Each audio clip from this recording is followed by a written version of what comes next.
Having to relocate is not easy. From organizing a move to becoming accustomed to a new place, new surroundings, there is a lot to handle. For some people, this can cause what is called transitional trauma, leading to anxiety, stress, and even depression. We sat down with National Ambassador for Agape Treatment Center, Randy Grimes, to learn more about this condition and what they can do to help. Transitional trauma is real.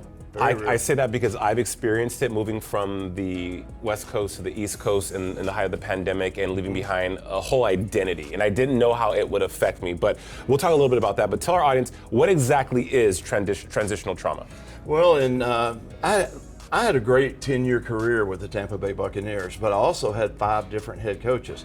So it seems like every 2 years I was having to prove myself over again and go through transition with a new offense, new personnel. But I remember after that my last year in 1992, Sam Weish put his hand on my shoulder and said, "Randy, we won't be needing your services anymore." And I remember thinking, wow, that's how it ends? You know, all the blood, sweat, and tears that I've left on football fields all over this country The since life you've given, right.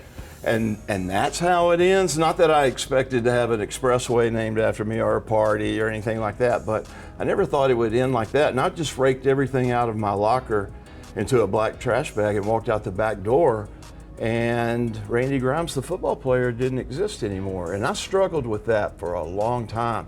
It wasn't until I got into professional treatment, professional therapy, that I finally grieved the death of Randy Grimes, the football player. You went to therapy. How did that help?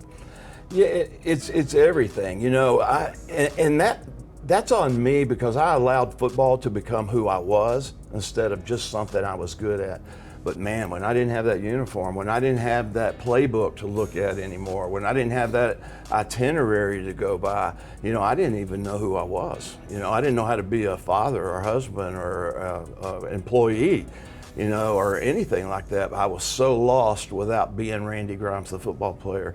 So, you know, this is something that people struggle, and it's not just about losing a job. You know, when you talk about transition, we talk about broken marriages, you know, or our kids getting out of college and can't find a job. There's so many different ways to transition. CEOs that retire. What triggers that, though? Why do people do that? Is it because we need that validation of that job, of that success, of that marriage to validate us as a human? Yeah, and it's ego. Always. It's pride, yeah. But I think that people have always identified with us as who we are, whether it's broadcasting or sports, whatever it is. And, you know, when you don't have it anymore, there's some real depression. From that death, you said you had to mourn who Randy was before, birth a whole new person on a whole new journey. Has that journey been better? What does life look like since leaving behind that Randy? Oh, it's been absolutely undescribable. It's been so great. And you know, it's like God was preparing me all those years through that addiction in the NFL and through that transitional trauma that I went through. He was preparing me to do the work that I do now because, hey, I used to think football was life and death, but this, you know, substance abuse and mental health issues, that's life and death. That is life and death. Well, you're here now. We've identified the cause.